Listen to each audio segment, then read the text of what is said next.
padlock slammed shut with a violent clang, the sound tearing through the quiet night like a final judgment.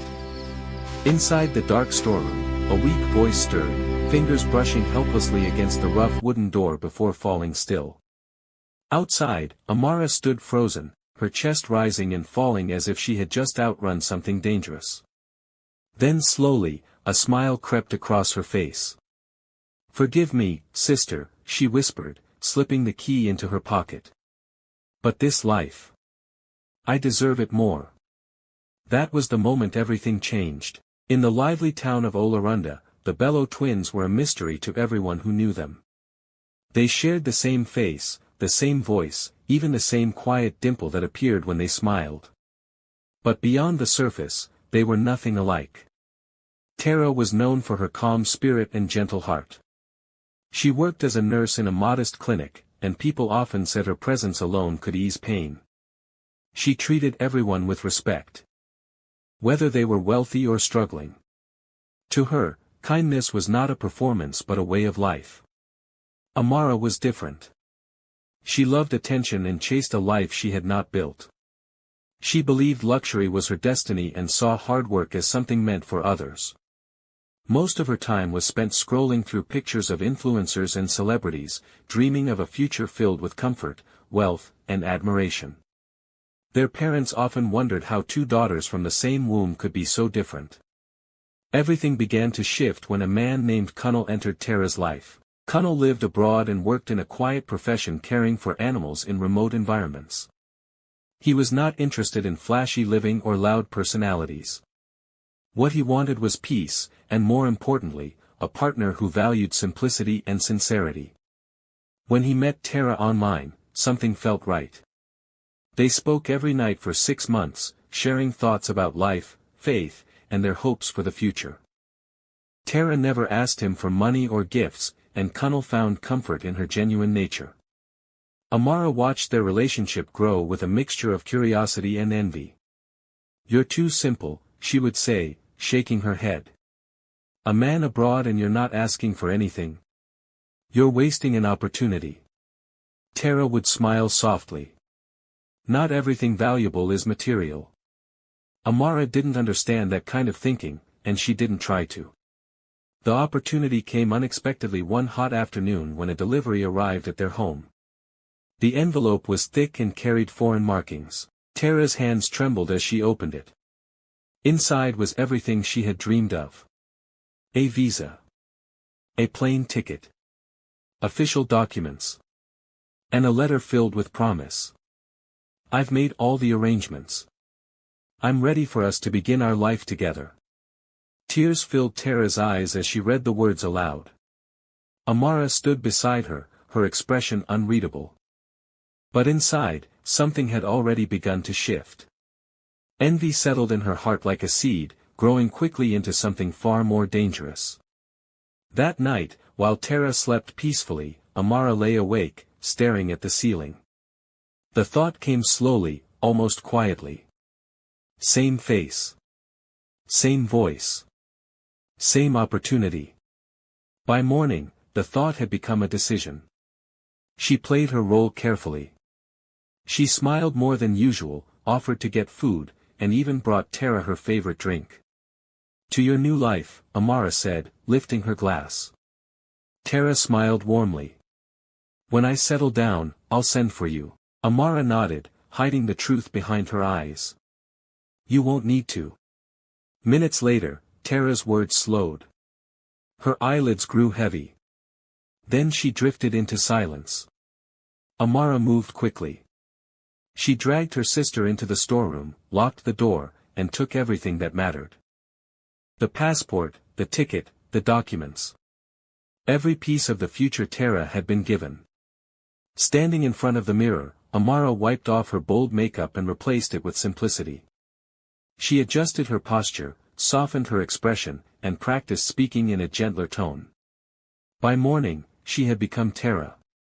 Their parents noticed nothing unusual. "Take care of yourself," their mother said, embracing her tightly. "I will," Amara replied softly. At the airport, her heart pounded with every step. The risk was real, but so was the reward. The immigration officer studied her passport, then her face. For a brief moment, time seemed to pause. Then he stamped it. Safe journey. Amara exhaled in relief. She had crossed the first barrier. The flight was long, filled with dreams of a life she believed she deserved. Luxury apartments, expensive clothes, and a life free from struggle filled her thoughts. But when the plane began to descend, something felt off. She looked out the window. Endless white stretched beneath her. Snow. No tall buildings. No busy roads. Just silence. A small uneasiness crept into her chest. At the airport, the cold hit her like a physical force. She gasped, clutching her coat tightly around her body. Then she saw him. Kunal. He smiled warmly and pulled her into a gentle embrace. You're finally here, he said. Amara forced a smile, but confusion clouded her thoughts. This wasn't what she expected. There was no luxury car waiting. No polished appearance, just a simple man dressed for the cold. Where's your car? She asked. It's outside, he replied calmly. We have a bit of a drive. The journey felt endless. Snow-covered trees stretched for miles. There were no signs of city life, no lights, no movement. Where are we going? She asked, her voice tightening. Home, he said. When they arrived, her heart sank. It wasn't a mansion. It was a small, quiet cabin surrounded by nothing but nature. This is where I live, Kunal said with a smile. Amara nodded slowly, but inside, panic began to rise.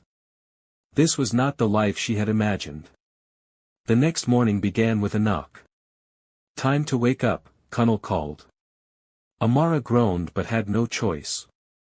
She followed him, kneeling beside him as he began morning prayers. Her knees ached, and her mind wandered.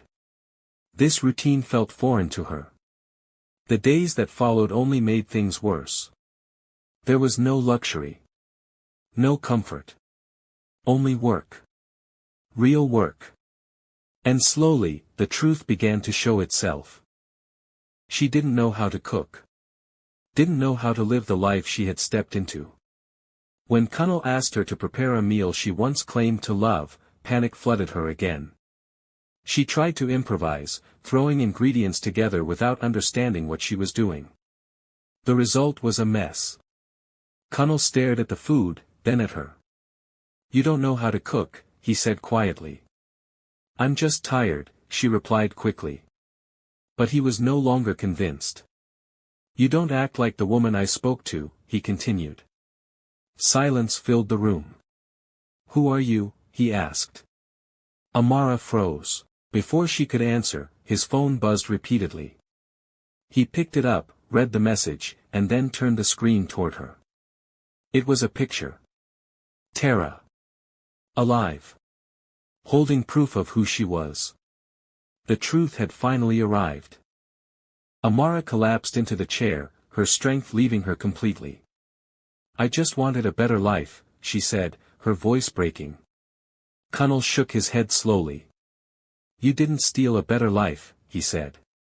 You walked into a life you were never prepared for. The journey back was long and humiliating. By the time Amara returned home, the weight of her actions had already spread through the community. People whispered as she passed. Some laughed. Others simply watched. When she entered the compound, she saw Tara sitting calmly beside their parents. Amara fell to her knees. I'm sorry, she whispered. Tara looked at her, pain evident in her eyes but her voice steady. You wanted a life you didn't earn, she said. Now you will learn to earn one. There was no shouting. No revenge. Only consequence. Amara began again from nothing. She worked. Truly worked. No shortcuts. No lies. Over time, the lesson settled deep within her. Months later, Kunal returned. He walked into the compound and greeted Tara warmly. This time, everything was clear. There were no secrets. No disguises. Just truth. Amara watched from a distance, understanding something she had never accepted before. Some things cannot be stolen. And some paths are not meant to be taken by force. If this story touched you, don't forget to like, comment, and subscribe, because someone out there needs to hear this lesson today.